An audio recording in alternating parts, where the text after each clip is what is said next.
본문을 잘 들으셨고 보셨을 테니까 기억을 하시면서 문제를 하나씩 풀어가 보도록 하겠습니다. 먼저 1번을 보겠습니다. 성도가 걱정, 근심, 염려를 물리치는데 도움이 되는 수단은 무엇입니까? 이것에 해당되는 그 본문을 보면 크리스천은 두 사람의 말이 다시 생각나서 두루마리를 읽고 위로를 얻으려고 가슴 안쪽에 손을 넣어 보았다 하는 것으로 이제 이 문제를 이제 만든 거죠. 우리가 인생을 살아가다 보면 염려, 근심, 걱정 언제나 찾아오죠. 이 염려에 이길 수 있는 수단을 생각하기 전에 먼저 염려가 뭐냐, 염려의 특징을 먼저 한번 살펴보는 게 우리가 염려를 극복하는 데 도움이 되지 않을까 하는 생각이 드는데요. 염려의 특징을 제가 몇 가지 말씀드립니다. 첫 번째가 염려는 선택이다.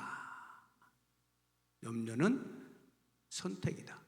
이게 무슨 말이냐면요, 우리가 보통 이제 염려를 한다고 할 때는 무엇인가 외부에서부터 환경적으로 나에게 염려가 될 만한 일이 발생했다라고 생각을 하잖아요.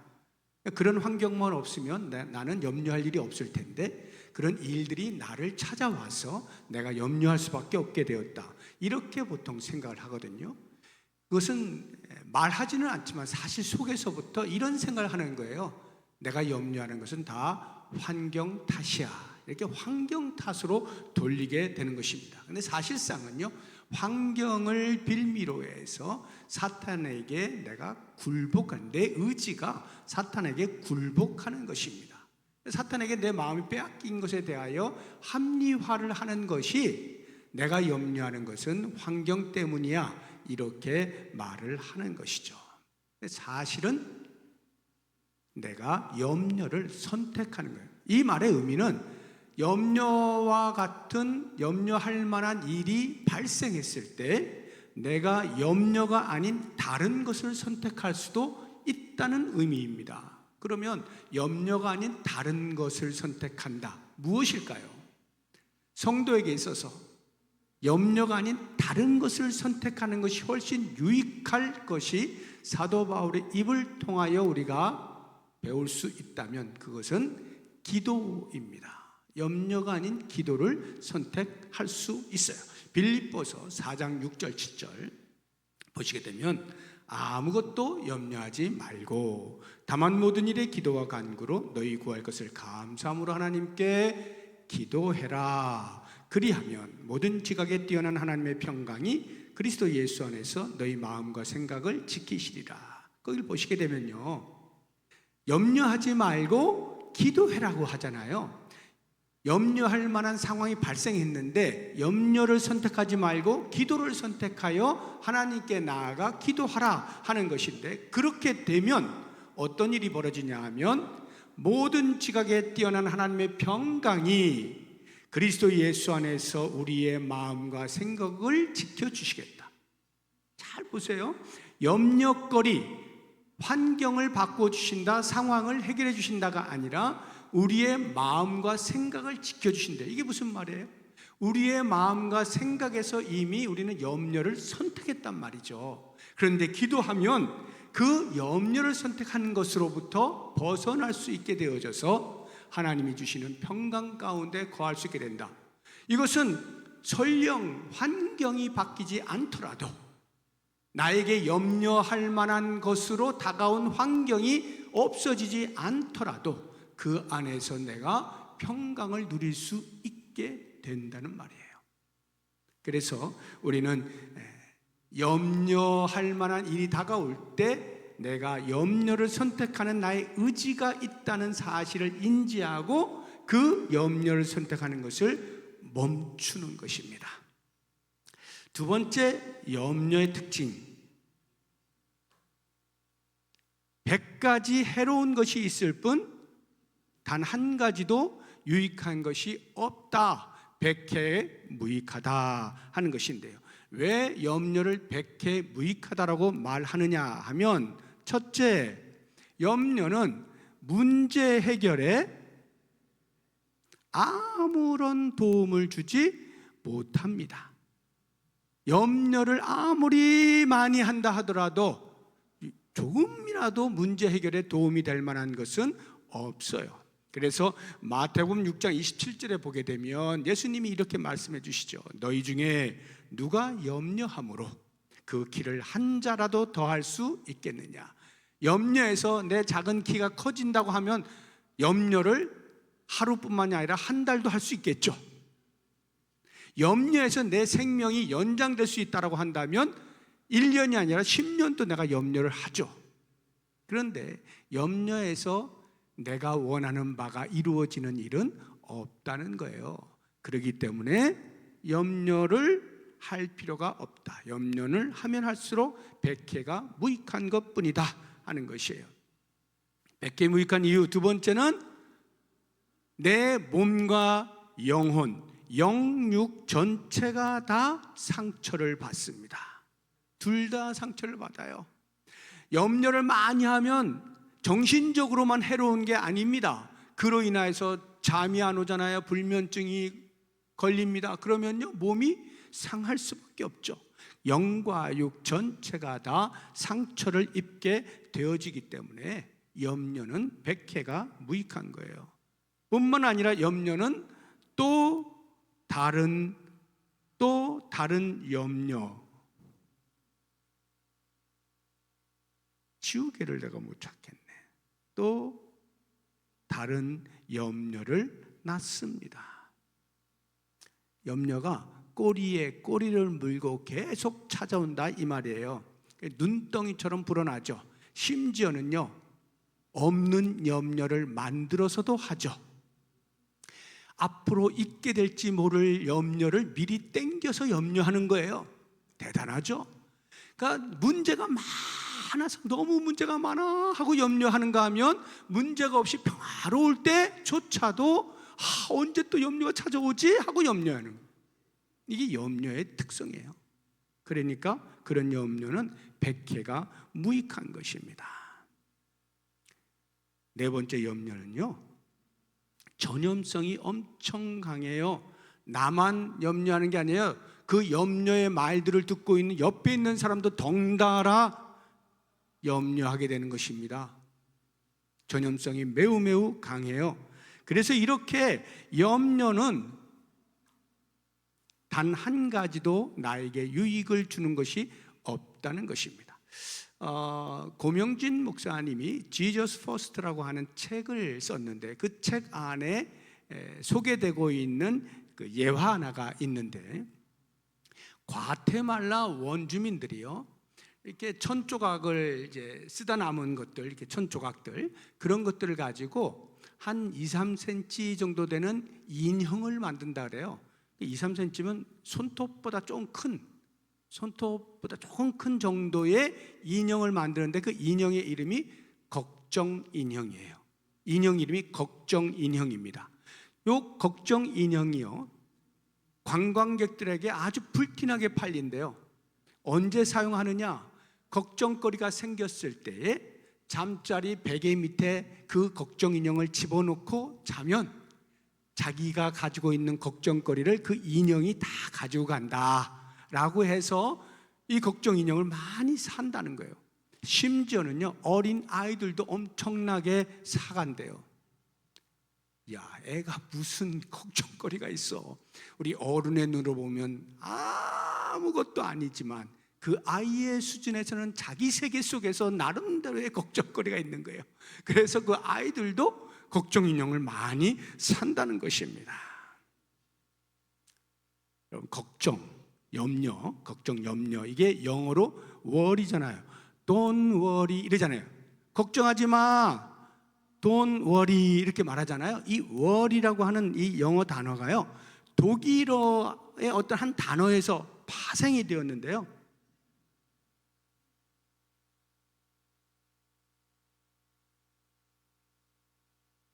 여기 하나가 빠졌네. R 이렇게 음라우트 이렇게 브루겐 또는 비르겐 이렇게 이제 발음하는데 이 단어에서 worry라고 하는 단어가 파생이 됐거든요. 이 비르겐이라고 하는 단어의 원래 뜻이 뭐냐면 질식시키다, 목을 조르다, 이런 말이에요. 우리 그 본문에 보면 이제 가는 길에 사자가 이렇게 있는데 그 사자가 나를 갈기갈기 찢어 발길까봐 무서웠다, 이렇게 말하잖아요. 두 사람이 위에서부터 뛰어내려오면서 말이죠. 그걸 생각해 보시면 목을 조르다, 질식시키다. 보통 사자가 사냥할 때 어디를 뭅니까? 동물의 왕국 보신 분들은 다 아실 거예요. 아무리 큰 것도요, 목을 딱 뭅니다. 사자는요, 점프해가지고 목을 탁 물고 죽도록 안 놔요. 계속 빙빙빙 돌아가면서 계속 목을 조르고 있으면 결국에는 그 덩치 큰 것들이 쿡쿡 쓰러지는 거예요.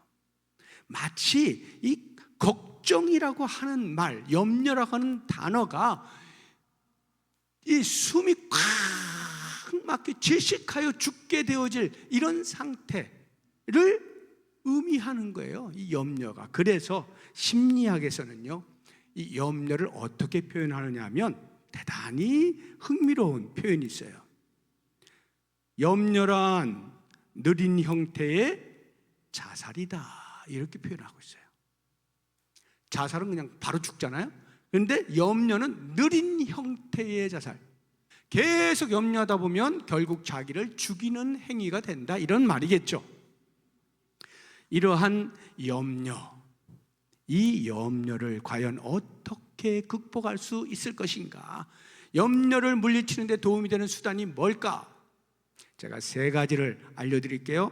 잘 기억을 하시기 바랍니다. 첫 번째, 염려를 극복할 수 있는 길, 자기 정체성을 아는 겁니다.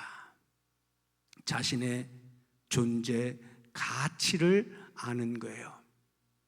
나의 정체성, 나의 존재 가치, 나는 하나님의 형상대로 지음을 받은 존재죠. 물론 죄로 인하여 타락하였으나 하나님께서 예수 그리스도를 통하여서 우리를 구원하여 주셔서 어떻게 만들어 주셨어요? 우리의 신분을 하나님의 자녀로 만들어 주셨죠. 나의 정체성은 하나님의 자녀예요. 그래서 하나님을 우리가 뭐라고 불러요? 아버지, 이렇게 부른단 말이죠. 하나님 아버지, 이렇게 불러요. 예수 그리스도를 믿는 믿음을 통하여 하나님의 자녀가 되는 권세를 가진 자, 이게 나예요. 그러한 내가 뭘 염려하겠냐, 이 말이죠. 두 번째, 염려를 극복하기 위해서는 내 존재 가치를 아는 것에 더하여서 하나님의 어떠하심을 알아야 돼요. 하나님을 알라, 이 말은 쉽게 얘기해요. 하나님을 알라, 하나님을 알아야 된다. 어떤 하나님? 염려를 극복하는 차원에서 우리가 반드시 하나님은 이런 분이시구나 하는 것을 알아야 되는 2가지가 있다면, 첫째는 사랑이 풍성하신 하나님, 사랑이 풍성하신 하나님. 그 증거가 뭐예요? 당신의 독생자 예수 그리스도를 우리에게 보내주셨잖아요. 십자가에 못 박아 죽이시기까지 우리를 사랑하셨잖아요. 그렇다고 하면 그렇게 당신의 아들을 주시기까지 사랑하신 하나님이 우리가 일상에서 만나는 이러저러한 어려움들, 염려거리들, 그거를 해결해 주시지 않겠느냐. 이것이 사도 바울의 외침 아닙니까? 로마서 8장 32절 보시면, 자기 아들을 아끼지 아니하시고 우리 모든 사람을 위하여 내주신 이가 어찌 그 아들과 함께 모든 것을 우리에게 주시지 아니하겠느냐. 자녀의 어려운 상황을 결코 외면하지 아니하시는 사랑이 풍성하신 하나님인 것을 알면 우리의 걱정으로부터 해방될 수 있다는 거예요. 두 번째, 하나님의 어떠하심? 전능하신 하나님, 전능하신 하나님. 온 우주 만물을 창조하신 분이니까, 우주 만물을 창조하신 분이 우리 인간사에서 일어나는 이러저런 자잘한 문제거리, 우리가 볼 때는 너무나 커서 어쩔 줄 몰라 하는 쩔쩔매고 있는 그러한 것들도 하나님이 보실 때는 아무것도 아닌 거죠. 전능하신 하나님인 것을 알아야 하는 것이죠.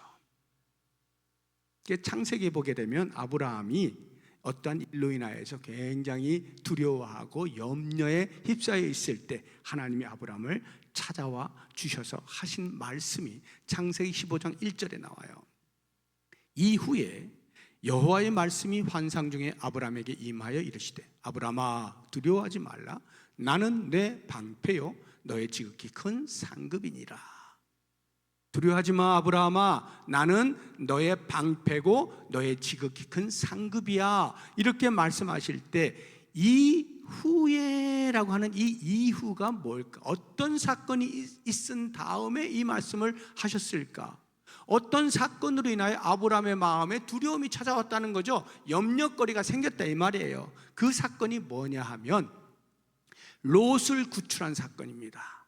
조카 롯이 4개국의 연합국과 5개국의 연합국이 서로 싸우게 되는데요, 엘람 왕 그돌라오멜을 중심으로 한 4개국, 4개 연합국과 소돔 왕을 중심으로 한 5개 연합국이 전쟁을 벌입니다. 전쟁을 하는데 이 4개 연합국이 5개 연합국을 이겨요. 그러니까 소돔 왕도 해치우고 다 이렇게 해치우면서 여기에 살고 있던 롯이 소돔 땅에 살고 있었잖아요. 이 롯을 잡아간 거예요, 포로로. 그 소식을 듣게 되어진 아브라함이 자기가 집에서 훈련시켰던 병사 318명을 끌고 가서 데리고 가서 구출을 해온 것입니다. 구출을 해오니까 이게 말이 구출이지 4개국 연합군과 싸움 아니에요. 거기에서 구출해 갖고 왔으니 그 다음 어떤 일이 벌어지겠어요? 구출은 했으나 아브라함이 이제 벌벌벌 떠는 거죠. 야, 얘네들이 가만히 있을까? 다시 쫓아와서 해하지 않을까? 이런 염려에 휩싸이게 된 것이죠. 바로 그런 염려의 때에 하나님께서 나타나셔 말씀하니 나는 너의 뭐다? 방패다. 내가 막아줄게. 걱정하지 마. 이렇게 말씀하시는 거예요. 하나님은 그거 막으시는데 아무런 어려움이 없는 전능하신 하나님이신 거예요. 지극히 큰 상급이다 할 때 이 상급은 뭐냐면요, 이미 하나님께서 아브라함에게 너의 씨를 통하여서 자손이 번성해 될 것이다 라고 약속하셨는데 아이가 안 낳는단 말이에요. 아이가 없어요. 계속 무자한 상태예요. 그러니 얼마나 염려가 돼요. 그런데 하나님께서 말씀하신 거야. 걱정하지 말라니까 내가 너의 상급이야. 분명히 너의 씨를 통하여 자손이 번성해 될 거야. 이렇게 말씀하시는 거예요. 하나님은 전능하셔서요, 아무리 사라가 나이가 들어서 경수가 끊어지고 애를 낳을 수 없는 상태라 할지라도 얼마든지 아이를 가질 수 있게 하실 수 있는 능력의 하나님이시라는 말이에요. 자, 그러면 하나님의 어떠하심을 알아야 된다 하는 때에 이 사랑의 하나님과 전능의 하나님, 사랑이 많으셔서 우리의 어려움을 외면하지 아니하시는 하나님, 우리의 외면하지 아니하시는 사랑이 풍성하시지만 그것을 해결할 능력이 없다면 어쩔 수 없잖아요. 그런데 하나님은 전능하셔요. 힘이 있으시고 우리에게 관심이 있으셔요. 그러니까 우리가 염려할 것은 전혀 없는 거죠. 우리가 염려를 극복할 수 있는 방법, 하나님을 알라는 것입니다. 마지막 3번째 중요한 것인데요, 3번째, 나 자신을 알고 하나님을 알고 그 다음 나의 사명을 아는 거예요. 하나님 나라와 그의 의를 추구하는 사명을 따라 사는 것입니다. 마태복음 6장 33절에 보게 되면 그런즉 너희는 먼저 그의 나라와 그의 의를 구하라. 그리하면 이 모든 것을 너희에게 더하시리라 말씀해. 이 모든 것, 먹고 입고 자는 이런 의식주 문제죠. 의식주 문제를 너희에게 더하실 거야. 너희는 먼저 우선순위에 있어서 그의 나라와 그의 의를 구하라. 이 구하라라고 하는 것은 추구하라는 말이에요. 기도해라 하는 말이 아니라 추구하라는 거예요. 추구가 무슨 뜻이에요? 무엇인가를 추구한다라고 하는 것은 내 삶의 방향과 내 삶의 내용이 되어야 된다는 거예요. 그 추구해야 되는 것이 하나님의 나라와 하나님의 의를 내 삶의 방향으로, 내 삶의 내용으로 삼아라, 이런 이야기입니다. 그러면요, 집중과 무시의 관계에 있어서 나는 무엇에 집중하고 무엇을 무시할 것이냐 할 때, 의식주, 우리 생존의 기본권 세 가지 아닙니까? 의식주. 우리들 대부분은요, 이 의식주를 해결하는 것을 내 삶의 추구의 대상으로 삼기가 쉬워요. 대부분의 삶이. 그렇지, 우리가 이 땅에서 먹고 입고 자는 것이 우리의 모든 것이지 뭐 다른 거 뭐 있어, 이렇게 보통 이야기하지 않습니까? 그런데요, 성경은 철저하게 이야기하는, 그것은 우리의 추구가 아니다. 추구의 대상이 아니라 수단일 뿐이다라는 거예요. 우리가 추구할 하나님의 나라와 의를 이루어가는 일에 있어서 수단으로 주어지는 것이다, 이렇게 말씀하시는 거예요. 과연 우리는 어떨까요? 왜 우리가 염려하는지 아세요? 염려하는 이유는요, 이 의식주를 추구의 대상으로 삼기 때문에 염려가 발생하는 거예요.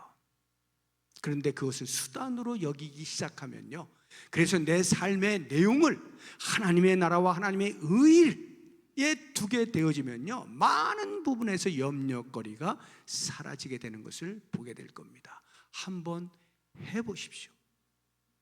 내 삶에서 이제부터 나는 먹고 입고 자는 이 의식주의 문제를 수단으로 여기겠다. 내 삶의 목표로 두고 추구해야 될 그 무엇으로 두고 달려가지 않겠다. 이렇게 내려놓는 순간에 많은 부분에서 염려거리가 스스로 물러가게 되어지는 것을 경험하게 되는 것입니다. 자, 1번의 문제가 뭐였어요? 성도가 걱정, 근심을 물리치는 데 도움이 되는 수단이 무엇이냐? 도움이 되는 수단이 무엇이냐? 제가 세 가지를 말했죠. 나 자신을 알고, 하나님을 알고, 나의 사명을 알 때 내게 있어서 찾아온다고 생각되어지는 수없이 많은 염려거리들이 물러가게 되어지는 것을 보게 된다 하는 것입니다. 2번, 일이 잘못되었을 때 가장 먼저 해야 할 일은 무엇입니까?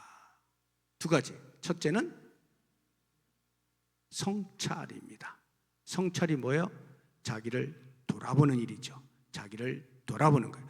무엇을 잘못했지?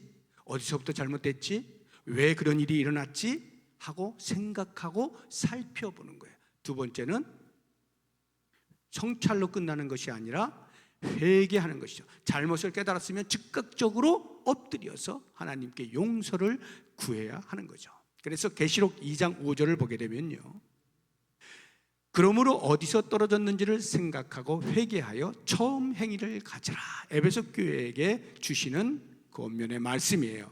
어디서 떨어졌는지를 생각하고 성찰하라는 말이에요. 그 다음 어떻게? 회개하여 처음 행위를 가져라. 회개하는 거예요. 하나님께서는요, 이렇게 성찰과 회개를 통해서 우리의 죄의 습관들을 고쳐가시기를 원하셔요. 그래서요, 참으로 회개하는 자의 회개는 반드시 용서함을 받게 되어 있어요. 이것은 하나님의 약속이에요. 참으로 회개하는 자의 회개는 반드시 용서함을 죄사함을 받는다 이 말이에요.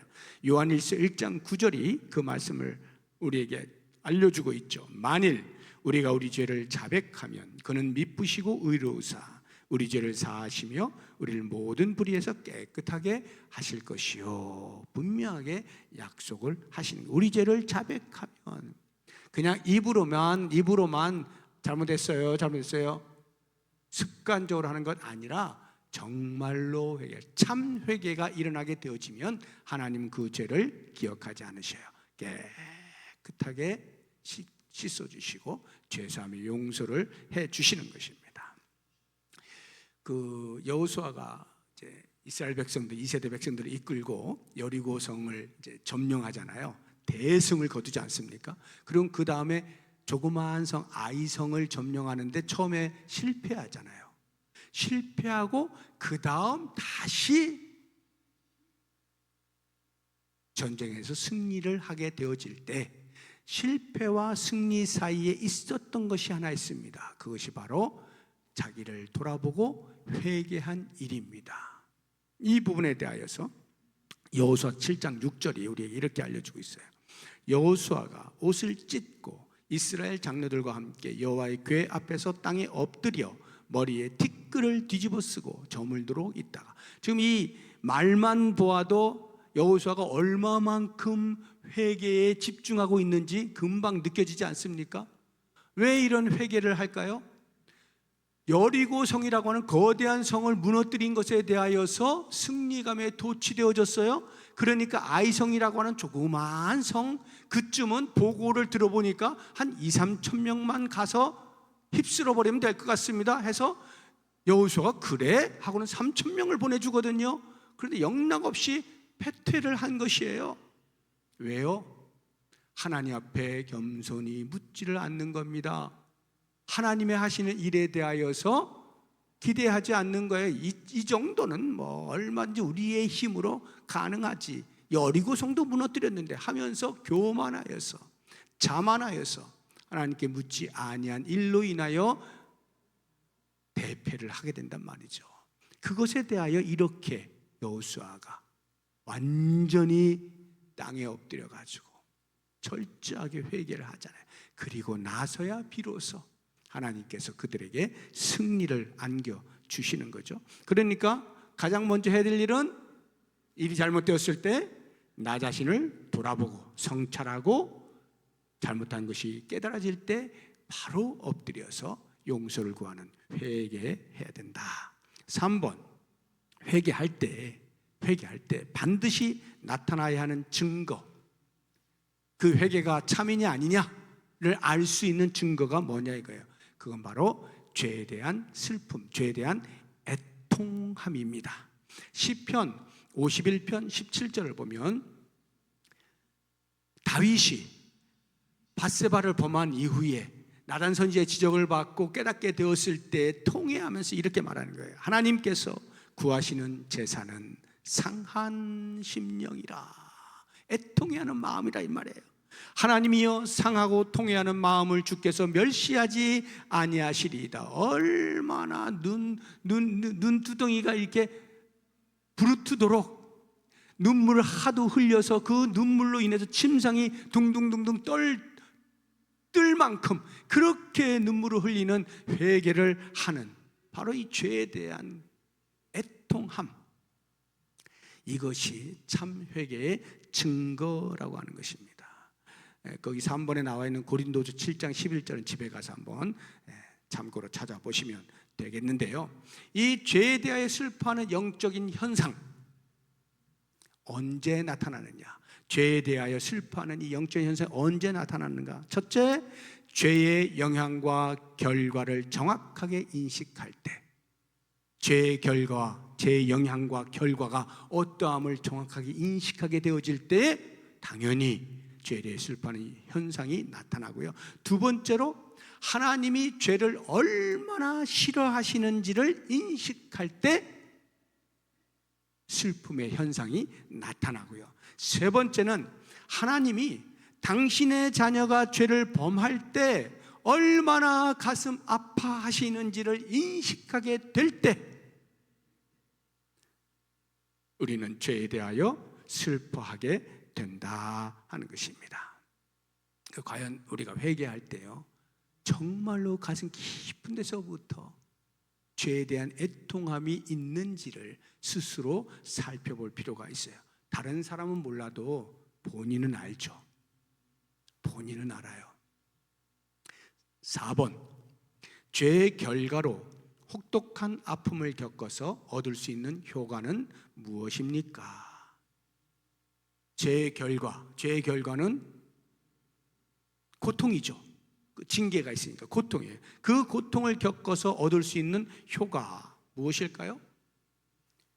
이제 죄라고 하는 소리만 들어도 경기를 일으킬 만큼 죄를 미워하게 되는 것이죠. 그리고 어떻게든지 내가 죄를 극복해야 되겠다라고 하는 죄와 맞서서 싸우려고 하는 영적 전쟁에 몰입하는 그런 습관을 들일 수가 있게 되어지는 거죠. 요한일서 3장 6절을 보면요, 그 안에 거하는 자마다 범죄하지 아니하나니 범죄하는 자마다 그를 보지도 못하였고 그를 알지도 못해. 예수님을 아는 자, 예수님을 믿는 자, 예수 안에 거하는 자는요 죄를 짓지 않는다고 이야기해요. 그럼 혹시 여러분 가운데서 나 오늘도 죄 지었는데 이거 어떻게 된 거야? 나 이거 예수님 안에 없는 거야? 이거 어떻게 된 거지? 고민스러울 수가 있을 겁니다. 지금 사도 요한이 말하고 있는 이것, 그리스도 안에 있는 자는 결코 범죄하지 않는다라고 하는 말은요, 죄 짓는 것에 대하여 미워한다는 거예요. 죄 짓는 것을 극도로 혐오한다는 거예요. 약해서 설령 실수하여 죄를 짓는 한이 있더라도 그것을 당연하듯이 나는 원래 뭐 인간이니까 원래 약한데 뭐 죄를 지을 수밖에 없는 거지, 당연히 여기지 않는다는 거예요. 그리스도 안에 있는 자는요 죄를 어찌할 수 없어 짓게 되었을 때에 가슴을 치고 내가 왜 또, 우리 지금 이 본문 보면요 주인공인 크리스천이 계속해서 하나님께서 만들어 놓으신 그 정자에서 잠들어 버린 것에 대하여 계속 애통해 하지 않습니까? 이런 일이 일어나는 거예요. 애통할 수밖에 없는 것이죠. 데살로니가전서 5장 7절 8절을 보시면 자는 자들은 밤에 자고 취하는 자들은 밤에 취하되 우리는 낮에 속하였으니 정신을 차리고 믿음과 사랑의 호심경을 붙이고 구원의 소망의 투구를 쓰자. 이게 뭐예요? 죄와 적극적으로 싸우려고 하는 영적인 긴장감, 영적인 민감함을 유지하는 거죠.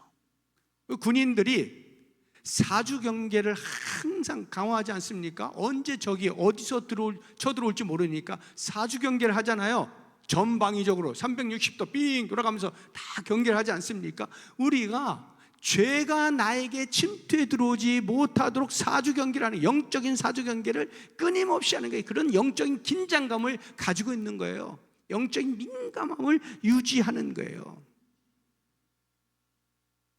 이것이 바로 죄를 지어서 내가 고통을 당하게 되어질 때 그렇구나, 내가 그것을 실패해서 이런 아픔을 겪게 되는구나 하면서 다시는 그렇게 하지 않아야지 라고 하는 그런 영적인 좋은 습관을 계속 들여갈 수가 있다 하는 것입니다.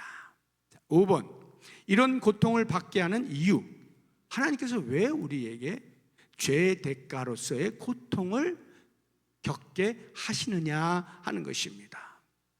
우리가 무엇인가 잘못하게 되어지면 그에 따라 당연히 징계를 받잖아요. 그 징계가 고통으로 다가오지 않습니까? 이것은 뭐 당연한 거예요. 예레미야서 2장 19절에 보면 내 악이 너를 징계하겠고 내 반역이 너를 책망할 것이라. 그런즉 내 하나님 여호와를 버림과 내 속에 나를 경외함이 없는 것이 악이요 고통인 줄 알라. 이렇게 말씀하시죠.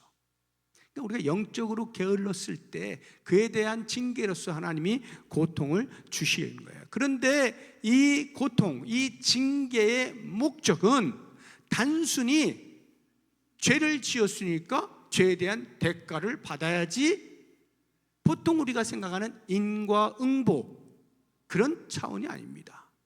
자업자득, 내가 잘못했으니까 그에 대한 대가를 받는 게 당연하지, 단순히 이거 알려주시려고 징계를 주시거나 고통을 주시는 것이 아니라 궁극적인 목적은 우리에게 있는 죄의 습성, 그것을 깨뜨리시기 위하여서 고통을 주신다 하는 것입니다.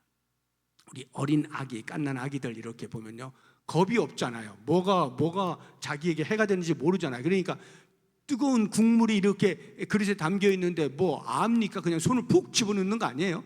그러니까 엄마는 난리가 나죠. 야, 이거 뜨거운 거야, 절대 손대면 안 돼, 뜨거운 거야. 알려줘도 애가 뭣도 모르고 그냥 집어넣을 때가 있다 이 말이에요. 그런데 만약에 엄마가 잘 막겠지만 그런데도 불구하고 쑥 손을 집어넣으면 뜨겁죠. 아 뜨거워 하면 그 아이는 그 다음부터 절대로 뜨거운 그릇 옆에 가지도 않습니다. 쳐다보지도 않아요. 왜? 경험을 했기 때문에요. 고통, 징계의 고통을 경험하게 되어지면요, 그 옆에 가지도 않는다. 죄가 너무 싫은 거예요. 그래서 하나님께서 우리에게 고통을 허용하시는 것은 우리가 하나님의 자녀답게 되어지는 수단으로서 자녀다움을 목적하여 우리에게 주시는 것이다. 이 말씀을 너무나도 구체적으로 읽는 순간에 그렇구나 깨닫게 해주시는 말씀이 히브리서에 나와요. 히브리서 12장 8절에서 11절까지를 보시게 되면 너무너무 읽는 순간에 깨닫게 되어지는, 그렇구나 이렇게 감탄하게 되어지는 말씀이 나오는데, 우리 같이 한번 큰 목소리로 한 목소리로 읽어보도록 하겠습니다. 징계는 다 받는 것이거늘. 시작.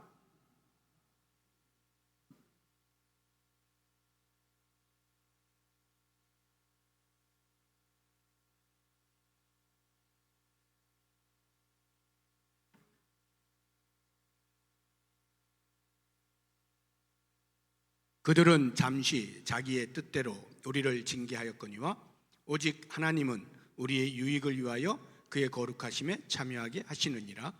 무릇 징계가 당시에는 즐거워 보이지 않고 슬퍼 보이나 후에 그로 말미암아 연단을 받은 자들은 의와 평강의 열매를 맺느니라. 징계로서 주어지는 고통, 그 이유, 하나님께서 우리를 당신의 자녀답게 만드시기 위하여. 만약에 우리가 사생자라고 한다면 누가 거들떠나 보겠어요? 하나님께서 당신의 자녀이기 때문에 자녀다움을 위하여 때로 징계로서 고통을 주신다 하는 것입니다. 6번, 두루마리를 발견할 수 있었던 이유는 무엇입니까? 이제 두루마리를 그 정자에서 잠자다가 그냥 떨어뜨리잖아요. 그리고 그것도 모른 채 가다가 다시 돌아가서 이제 그 두루마리를 막 찾지 않습니까? 두루두루 찾다가 그 의자 밑에서 이렇게 발견을 한 거잖아요. 두루마리를 발견할 수 있었던 이유, 우리가 생각할 때는 야, 운이 좋네. 운이 좋네. 어떻게 그걸 발견할 수 있었어? 두 번째, 우연히 어쩌다가. 우리에게는 이런 말을 쓰지 않습니다. 성도는 이런 말 쓰지 않죠. 운이 좋았어. 운이 좋았어. 어쩌다가 우연히 이런 말을 안 쓰죠. 대신에 뭘 써요? 우리가 쓰는 말은 뭐예요? 이거의 반대. 하나님의 섭리라고 하죠. 경륜 또는 뜻, 이렇게 이야기하죠. 하나님의 섭리.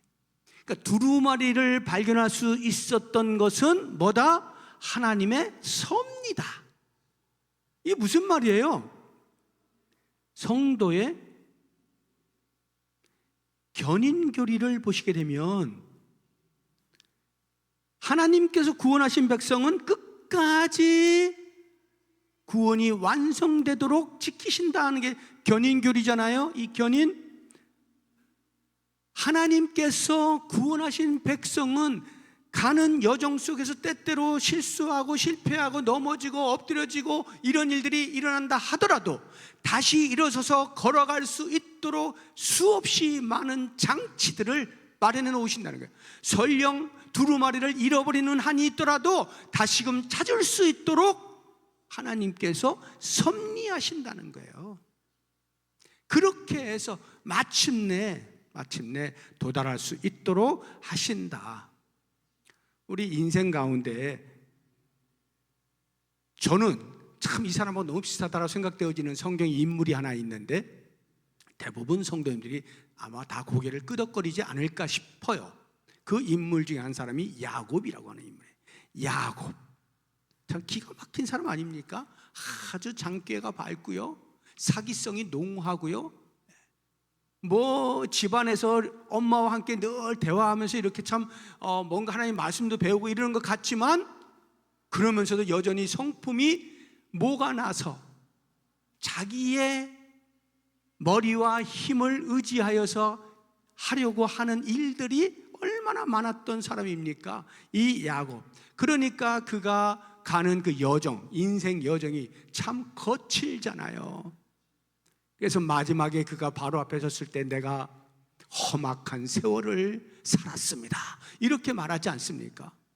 그리고는 이 야곱이 마지막 죽을 때가 되어서 12명의 아들을 다 놓고 축복할 때 요셉을 위하여 축복을 하면서 이런 말을 하는 것을 보게 되어집니다. 창세기 48장 15절 16절 보시면 그가 요셉을 위하여 축복하여 이르되 내 조부 아브라함과 내 아버지 이삭이 섬기던 하나님, 그 하나님이 어떤 하나님이냐? 나의 출생으로부터 지금까지 나를 기르신 하나님, 나를 모든 환난에서 건지신 하나님, 이렇게 이야기하는 거예요. 야곱이요, 자기 힘으로 자기 뜻을 따라 자기의 잔꾀를 써서 그렇게 인생을 살아왔는 줄 알았는데 인생을 다 살고 뒤를 돌아보니까 이야, 이 모든 게 다 하나님께서 하신 일이었네. 나의 출생으로부터 지금까지 나를 기르신 하나님. 길렀다는 게 무슨 말이에요? 나는 다 몰랐는데 알고 보니까 전부 다 하나님이 도와주신 거였고, 하나님이 인도하신 거였고, 하나님이 이끌어 주신 거였고, 하나님이 뒤에서 밀어주신 거였더라. 이 고백을 하고 있는 거 아니에요? 내 모든 환난에서 나를 건지신 하나님, 내가 어찌어찌하다 보니까 이렇게 여기까지 온 줄 알았더니 다 하나님의 섭리가 있었네, 이 이야기를 하고 있는 거잖아요. 그러면서 하나님의 섭리를 인정하고 그 섭리에 대하여 감사하는 거 아닙니까? 하나님께서 우리를 예수 그리스도를 통하여 구원해 주셨어요. 그러면요, 우리의 구원이 영화에 이르기까지, 완성되기까지 그 가는 모든 여정, 성화의 여정 속에서 반드시 하나님은 우리를, 내가 알든지 모르든지 하나님은 이러저러한 장치들을 통하여 우리를 도우시고 우리에게 다시금 일어서게 만드시고 힘도 불어넣어 주시고 인도하시고 그렇게 하면서 끌고 가신다. 하나님의 섭리. 그러니까 두루마리를 발견했다, 그의 여정 속에서 한 사건이죠. 한 사건에 불과한 것이지만 그것 역시도 하나님의 섭리 안에 있었다는 것이죠. 이것이 우리의 순례 여정, 천국을 향해 가는 순례 여정에 얼마나 큰 위로와 안위가 됩니까? 하나님이 결코 나를 혼자 두지 아니하시고 내가 알든지 모르든지 반드시 그 구원의 여정을 완수할 수 있도록, 완주할 수 있도록 도우시는구나. 엄청난 위로가 되는 거죠. 7번, 크리스천은 다시 찾은 두루마리를 더욱 소중하게 여기고 부지런해졌습니다. 주님은 두루마리를 잃어버리도록 허락하셔서, 허락했다는 말은 허용하셨다는 말이에요. 놔두셨다 이 말이에요. 두루마리를 잃어버리도록 허용하셔서 결국 우리를 어떻게 만드시느냐? 어떻게 만드셔요? 한번 잃어버리니까요, 그게 얼마나 소중한 것인지 이 크리스천이 알게 되잖아요. 그래서 그냥 여기 떨어졌을까 저기 떨어졌을까 계속 살펴보고 떨어졌을 거라고 생각되어지는 거기까지 다시 돌아가면서까지 찾지 않습니까? 그러니까 분실의 경험은 그것의 소중함을 더욱 깊이 깨닫게 해주죠. 히브리서 2장 3절을 보시면요, 우리가 이같이 큰 구원을 등한히 여기면 어찌 그 보응을 피하리요? 하나님께서 우리에게 베푸신 구원은요, 너무나 소중한 것이어서 그것을 잃어버린다? 있을 수 없는 일이죠. 난리 나는 겁니다. 반드시 찾아야 하는 것이죠. 그런데 우리가 이런 말씀을 보게 되면요, 가끔 이렇게 엉뚱한 생각을 하고 질문을 던지는 사람이 있어요. 그래요? 그럼 나 일부러 한번 구원을 떨어뜨려 봐야 되겠네? 이런 사람이 있어요. 그 소중함을 알려고 말이죠. 나 잘 모르겠는데 그 소중함을 알려면 한번 잃어버리면 안다고요? 그럼 한번 잃어버려 봐야겠네요? 이 어떤 사람이냐 하면 가정이 얼마나 소중하냐, 근데 그걸 잘 몰라요. 자녀가 나는 가정 소중한 거 잘 모르겠어. 근데 한번 나갔다 오면 안다고? 그래? 그래서 가출해 일부러. 그런 바보가 없죠. 가정의 소중함을 알려고 일부러 가출한다고요? 여러분, 가출하는 것은요, 어쩔 수 없을 때 가출하면 안 되는 건데 바보가 그걸 모르고 끝까지 자기 뜻을 주장하고 내 마음대로 살 거야 해가지고 뛰쳐나갔을 때 하나님께서 차선책으로 그 가출한 아이를 놔두지 아니하시고 거기서 깨닫게 하셔서 다시 돌아오게 만드셔서, 가정이라는 게 이렇게 좋은 거구나 하는 것을 알게 하신다는 것이지, 가정의 소중함을 알기 위해서 다 나가, 전부 다 집에 가, 집에서 나가, 한번 너희들 경험해 봐야 돼, 이걸 말씀하시는 것이 아니라는 거예요. 누가복음 15장에 나오는 두 아들 비유에서 두 번째 아들이 재산 들고 가서 탕진을 다 하고 기어이 집으로 돌아오면서 내가 아버지 집에 있었으면 얼마나 좋았을 것인데 내가 종으로라도 있어야지 하고 찾아왔다고 해서 나도 둘째 아들 때 봐야지. 이 바보지 그건요. 첫째 아들처럼 집을 잘 지키고 있는 것이 복이에요. 그런데 이 첫째 아들도 또 바보죠.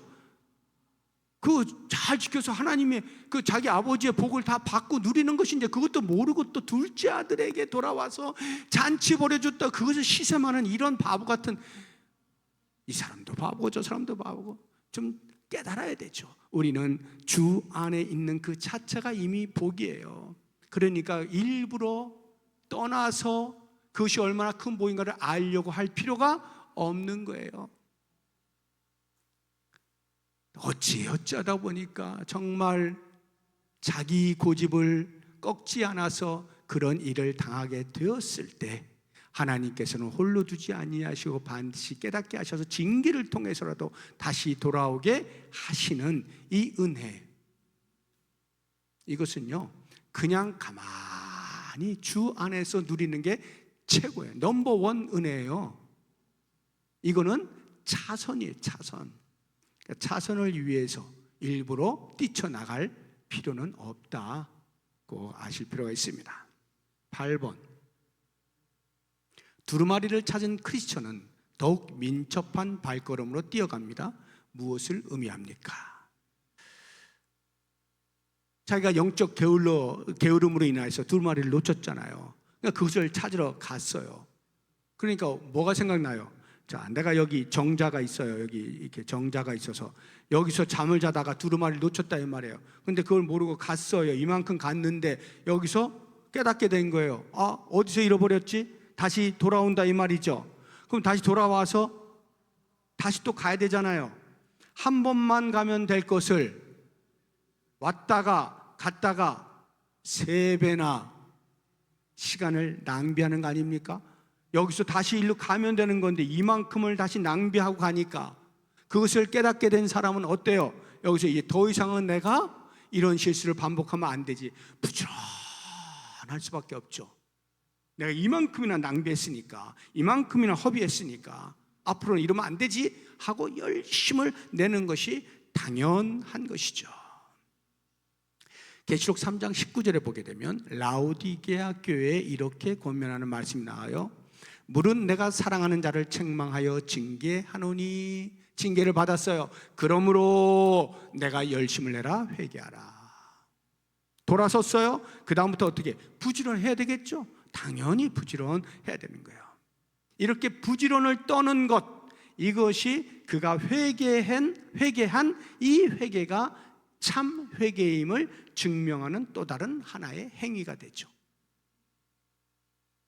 회개했어요. 그런데도 여전히 빈둥빈둥거려요. 그거 진짜로 회개한 거 맞을까요? 참으로 회개한 사람은요, 빈둥거릴 수가 없죠. 이게 얼마나 아까워, 이 시간이. 지금 내가 낭비한 시간이. 그러니까 당연히 부지런할 수밖에 없는 거예요. 9번, 죄는 용서함을 받지만 죄의 결과와 흔적은 우리에게 어떤 결과를 가져옵니까? 이게 무슨 말이냐면, 죄 용서함을 받는다고 해서 죄의 결과마저도 다 사라지는 것은 아니라는 거예요. 죄의 결과로서의 흔적이 남아 있어요. 하나님은요, 참 회개하는 자의 죄를 기억하지 않으시고 완전히 용서하시지만 그 죄로 인해서 치러야 할 대가까지 없애주시지는 않아요. 대표적인 예가 다윗 왕 아닙니까? 다윗이 밧세바를 범하잖아요. 그런데 나단 선지자의 지적을 통해서 깨닫게 되잖아요. 참 회개를 하잖아요. 이 나단 선지자가 죄에 대해서 지적을 할 때에 그 죄의 대가가 이렇게 있을 것이야 하고 예언의 말씀을 주셔요. 사무엘하 12장 10절 이하를 보시면, 이제 내가 나를 업신여기고 햇사람 우리아의 아내를 빼앗아 내 아내로 삼았은즉 칼이 내 집에서 영원토록 떠나지 아니하리라 하셨고, 여호와께서 또 이와 같이 이르시기를, 보라, 내가 너와 내 집에 재앙을 일으키고 내가 내 눈앞에서 내 아내를 빼앗아 내 이웃들에게 주리니 그 사람들이 내 아내들과 더불어 백주에 동참하리라. 너는 은밀히 행하였으나, 밧세바를 범할 때 은밀히 행하였으나 나는 온 이스라엘 앞에서 백주에 이 일을 행하리라 하셨나이다 하니, 나단 선지자 이렇게 예언을 했단 말이죠. 그 말을 듣고 다윗이 눈물로 회개를 하는 것이죠. 내가 죽일 놈이었구나. 통회한다고 해서 그 죄의 대가가 없어지나요? 안 없어지죠.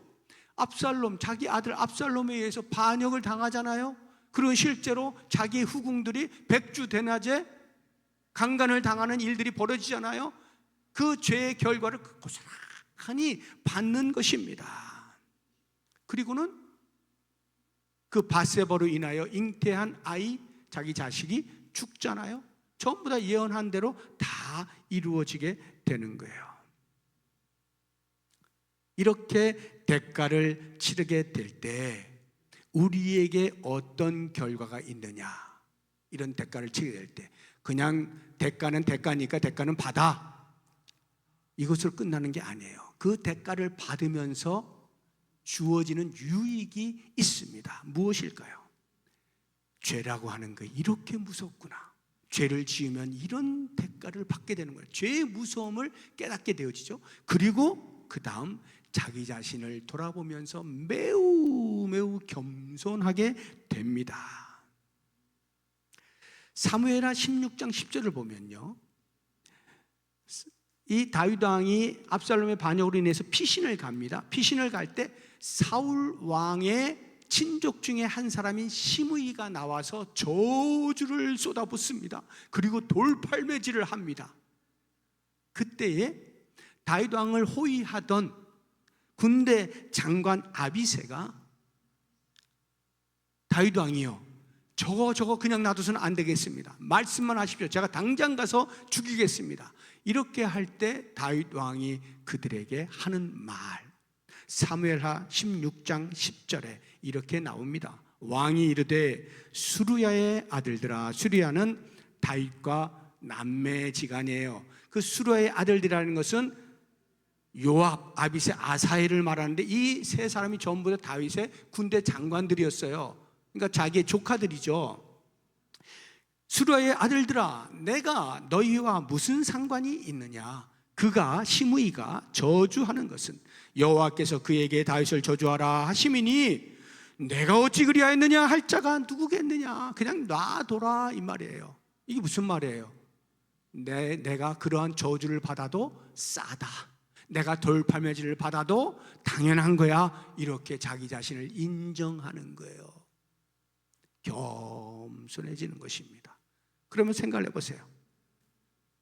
죄를 지었어요. 그 죄의 대가로서 나에게 고통이 다가오니까 상흔이 있잖아요. 근데 이 상흔이 있지만 이로 인하여서 내가 어떻게 된다고요? 겸손하게 되어진단 말이죠. 이 겸손하다는 것은요, 죄책감하고는 다른 거예요. 우리 지금 본문에 보면요, 주인공 크리스천이 계속해서 내가 왜 그랬지, 내가 왜 두루마리를 놓쳤지, 내가 왜 계속 죄책감을 느끼지 않습니까? 그런데 죄책감으로 끝나는 게 아니에요. 이 상은은요, 결코 죄책감으로 끝나지 않습니다. 죄책감이라고 하는 것은 심리 상태를 말하는 거예요. 내 심리 상태가 내가 왜 그랬지? 후회만 계속 하는 거예요. 아이고 바보야 바보야. 겸손하다는 것은요, 죄책감으로 끝나는 것이 아니라 여기에서 그리스도를 닮아가는 성품으로 변하는 것을 말하는 거예요. 겸손하다는 말은 성품의 변화를 의미하는 것이에요. 이 유익이 있단 말이에요. 그러니까 죄의 결과로서 징계, 고통을 받지만 그 고통이 나에게 약이 되어져서 그리스도의 성품으로 점점 변화되어져 간다 이 말이에요. 그래서 우리는 이러한 죄의 대가를 받을지라도 하나님 앞에서 아니 하나님 내가 참 회개했는데 왜 이것까지 다 걷어가 주시지 않고 굳이 상처를 주십니까? 그 상처를 받아들이면요, 그래 나는 이러한 대가를 받아도 마땅한 사람이야 받아들이게 되어지면 그것이 나에게 보약이 되어져서 그리스도의 성품으로 점점 바뀌어져 갈 수 있게 된다 하는 것입니다. 오늘 말씀 게으름의 결과, 영적인 나태, 이 게으름의 결과들에 대해서 우리가 쭉 보았는데 오늘 배우신 말씀들을 생각하시면서 나는 영적으로 부지런해야 되겠다라고 하는 각오와 혹시 게으름으로 인하여서 하나님으로부터 징계를 받게 되었을 때 고통을 받고 있다면 그것으로부터 내가 불평이나 원망을 쏟아내는 것이 아니라 기꺼이 감내하면서 하나님이 주시는 또 다른 은혜에 대한 기대감을 가지시고 잘 극복해 갈 수 있으면 좋겠습니다. 우리 기도할 때에 먼저 찬양을 하고 기도할 텐데요, 세상의 유혹 시험이라고 하는 찬양인데 1절, 2절, 3절이 있어요. 우리 후렴 전까지 1절, 2절, 3절 반복해서 이렇게 가사를 집중해 잘 보시면서 부르고 후렴은 맨 마지막 3절 끝나고 이렇게 부르도록 하겠습니다.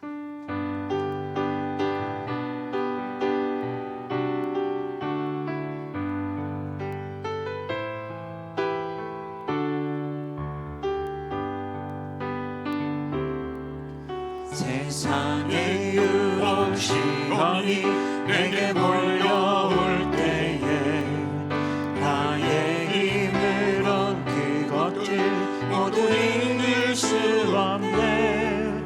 거대한 폭풍 가운데 위축된 나의 영혼 어찌할 바를 몰라 헤매이고 있을 때 거짓과 속임수로 가득 찬 세상에서 어디로 갈지 몰라 머뭇거리고 있네. 공중의 권세 잡은 자 지금도 우리들은 실패와 절망으로 넘어뜨리려 하네. 3절 주위를 둘러보면 아무도 없는 듯 믿음의 눈을 들면 보이는 분 계시네. 지금도 내 안에서 역사하고 계시는 사망과 어둠의 권세 물리치신 예수님 아멘. 주를 찬양 주를 찬양 손을 들고 찬양. 전쟁은 나에게 속한 것 아니니 주를 찬양 손을 들고 찬양. 전쟁은 하나님께 속한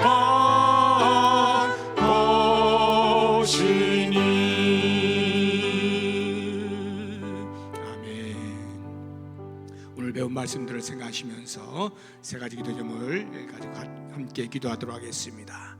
영적 게으름에서 벗어나 열정과 인내로 순례의 길을 가게 하여 주옵소서 기도하시고요. 두 번째로 징계를 받는 고통을 통해서 자녀다움을 회복할 수 있게 해주십시오 기도하시고, 마지막 세 번째로 지금 5월 가정의 달을 맞이하고 있는데 우리 가정의 회복과 치유의 은혜가 있게 하시고 여호와 하나님만 경외함으로 화목한 가정으로 세워주옵소서. 이렇게 세 가지 기도점을 가지고 다 같이 통성으로 기도하겠습니다. 하나님 아버지 감사합니다. 오늘도 말씀을 통하여서 배우게 하시니 감사합니다. 영적인 게으름이 나에게 있습니다. 때때로 찾아오는 영적인 나태함으로부터 나를 일으켜 세워 주옵소서. 다시 한번 전국의 순례의 여정에 열정을 허락하여 주시기 원합니다. 끝까지 달려갈 수 있는 인내를 허락하여 주시기 원합니다. 그래서 마침내 주님이 서 계시는 거기까지 도달하는 순례의 길을 완주할 수 있도록 도와주시기를 원합니다. 때때로 내가 실수하여서 실패하여서 넘어질 때 하나님께서 다시 일으켜 세워주실 때에 징계를 주시고 고통을 주실 수가 있는데, 그러한 때에 원망하거나 불평하거나 한숨을 쉬거나 신음하지 않게 해주시기를 원합니다. 내가 하나님의 자녀이기에 자녀다움을 위하여 기꺼이 매를 대시는 하나님의 마음을 헤아릴 수 있도록 도우시기를 원합니다. 그리하여 자녀다움의 회복을 위하여 주시는 하나님의 깊으신 경륜과 섭리를 잘 이해하고 인식하여서 기꺼이 받아들일 수 있게 하여 주옵시고, 그 안에서 내가 다시금 예수 그리스도의 성품을 조금이라도 더 닮아가는 일에 주님의 크신 뜻을 달려갈 수 있는 우리의 삶이 되게 하여 주시기를 원합니다. 하나님 5월을 맞이하여 우리가 가정의 달에 계속해서 우리의 가족 식구들의 관계 속에서 말씀을 통하여 돌아볼 수 있는 기회를 주신 것을 감사합니다. 원하옵나니 상처투성인 우리의 가정을 다시 한번 치유의 은혜가 있게 하여 주시기를 원합니다. 회복의 은혜가 있게 하여 주시기를 원합니다. 가정마다 가슴에 안고 있는 걱정거리들, 염려거리들, 갈등의 요소들 다 주님 앞에 내려놓을 수 있게 하여 주시고 치유하시는 하나님의 손길을 기대할 수 있도록 도와주시기를 원합니다. 오직 여호와 하나님만 섬기기로 작정할 수 있는 귀한 믿음의 가정을 세워갈 수 있도록 도우시기를 원합니다. 그리스도를 주인으로 모시는 우리의 가정, 그리스도 안에서 하나 되어지는 화목을 경험할 수 있는 복이 있게 하여 주시기를 원합니다. 그리하여서 이 사회에서 여기에 진정한 가정이 있다 내놓을 수 있는 모범된 가정들로 우뚝우뚝 세워주셔서 우리 교회가 이 사회의 대조사회로서 반듯하게 서갈 수 있도록 은혜를 베풀어 주시옵소서. 우리의 삶에 현재 나가는 모든 사람 주님이 동행하여 주시기를 간절히 원하옵니다. 예수님의 이름으로 기도드립니다. 아멘. 하나님 아버지 감사합니다. 배운 말씀을 따라서 우리의 모든 영적인 나태함으로부터 벗어나 열정을 가지고 순례의 길을 완주할 수 있도록 도우시고, 때때로 우리의 잘못으로 인하여 당하는 고통과 기꺼이 감내하며 그리스도의 성품에 자랄 수 있도록 도우시고, 특별히 5월 한 달 동안의 가정을 생각하며 말씀을 묵상할 때 우리의 깨어진 가정들이 다시 한번 회복되어지고 치유의 은혜를 경험하며 예수 그리스도를 주인으로 모시고 여호와 하나님만을 섬기는 가정으로 화목한 가정을 세워갈 수 있는 귀한 복이 있게 하여 주시옵소서. 삶의 현장으로 나가는 모든 성도들의 발걸음에 동행하시는 은혜가 있기를 간절히 소망하고 예수 그리스도의 이름으로 기도하오며, 이제는 우리 주 예수 그리스도의 은혜와 하나님의 사랑과 성령의 교통하심이 영적인 부지런함으로 천국 순례의 길을 완주하며 나아가기로 다짐하는 온 백성들 머리머리 위에 이제로부터 영원토록 함께 있을지어다. 아멘.